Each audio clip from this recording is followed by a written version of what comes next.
This is a story about a world obsessed with stuff. It's a story about a system in crisis. We're trashing the planet, we're trashing each other, and we're not even having fun. The good thing is that when we start to understand the system, we start to see lots of places to step in and turn these problems into solutions.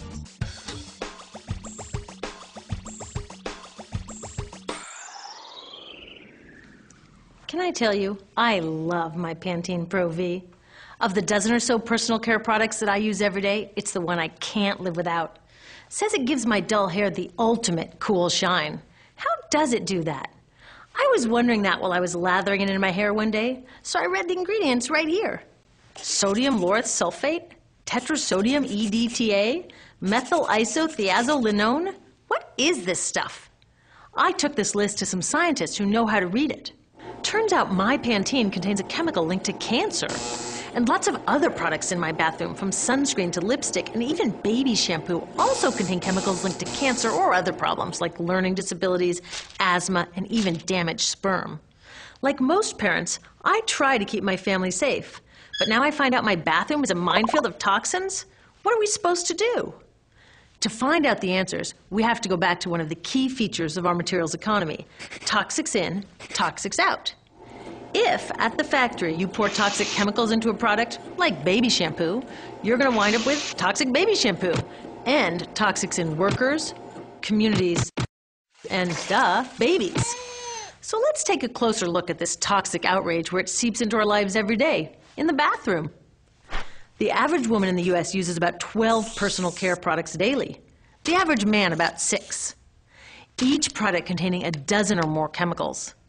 Less than 20% of chemicals in cosmetics have been assessed for safety by the industry's safety panel, so we just don't know what they do to us when we use them. Would you fly on an airline that only inspects 20% of its planes? Of course, not all of these chemicals are dangerous, but we know that many are.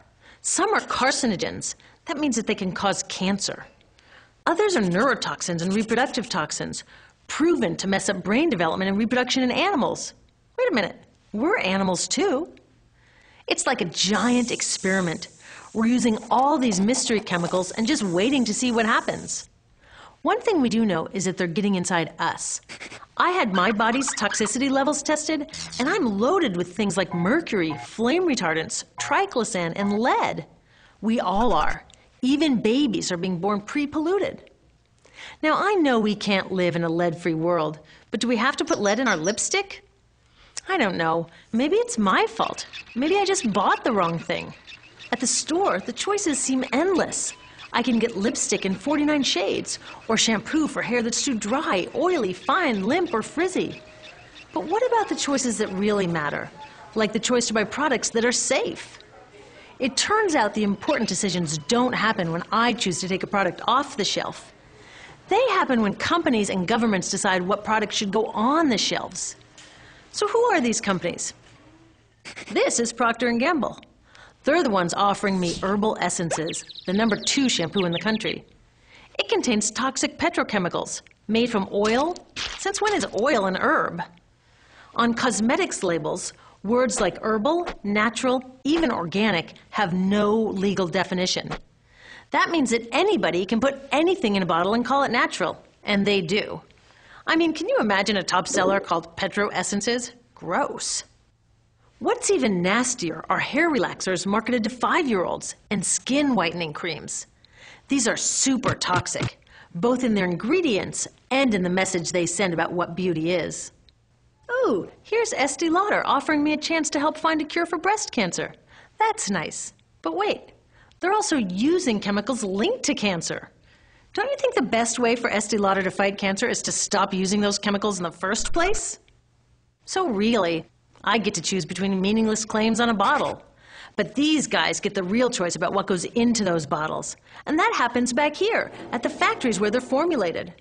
Why do the makers of these products use all these toxics? Are they trying to poison us? No, they're just working from a 1950s mindset when people were totally swept up in better living through chemistry. In all that excitement, they forgot to worry about human health impacts.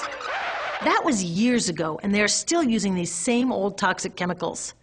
Today, big cosmetics companies say the doses of poison in their products are small enough to be harmless. Yeah, maybe if you use them once a year. I guess they never get out and see that their products are being used and combined with other products every day. A little toxic dose under your arms, a little more on your hair, on your lips. And workers in nail and hair salons get dosed all day long. So the industry is used to doing things this way, and they can. Because even now that scientists have linked the chemicals they're using to all sorts of problems, there are no laws to get rid of them. You're thinking, really? Come on, nobody's making sure that the stuff we smear all over our bodies is safe? Nope. The FDA doesn't even assess the safety of personal care products or their ingredients. Since 1938, they've banned just 8 out of over 12,000 ingredients used in cosmetics. They don't even require that all of the ingredients be listed on the label. Now, this is an example where we can all agree a little more government action would be helpful. This lack of regulation leaves a huge hole that the cosmetics industry is all too happy to fill.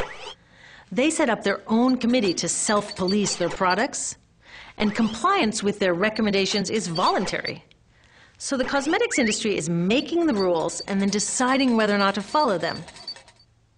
So you see, it isn't our fault that these toxic products are in our bathrooms. It's a whole broken system that's ignoring the simple rule: toxics in, toxics out. But we're not helpless. There are resources online that we can use to protect ourselves by identifying the best possible choices in the store. But the real action is with people working to change the system. Because if we really want to solve this problem, we got to start here with these guys. Women, parents, workers, people all over the country are demanding that Congress pass a new law, giving FDA the power to make sure that our personal care products are safe. We need common sense laws based on the precautionary principle. That means that when you're dealing with hazardous chemicals, just err on the side of caution. Let's not debate how much lead should be allowed in lipstick. Just get the toxic chemicals out of our products.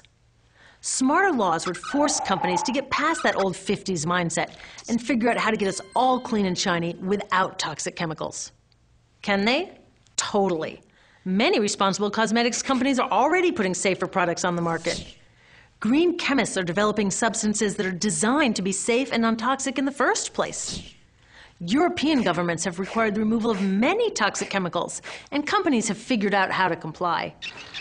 When cosmetics are reformulated to be safe and labeled honestly, then we can feel comfortable with the choices available at the store. We can choose bouncy hair or full hair, shiny lipstick or matte. We can even choose to feel beautiful without using 20 products. But we'll know that whatever we choose, the most important choice, the choice to be safe and healthy, has already been made.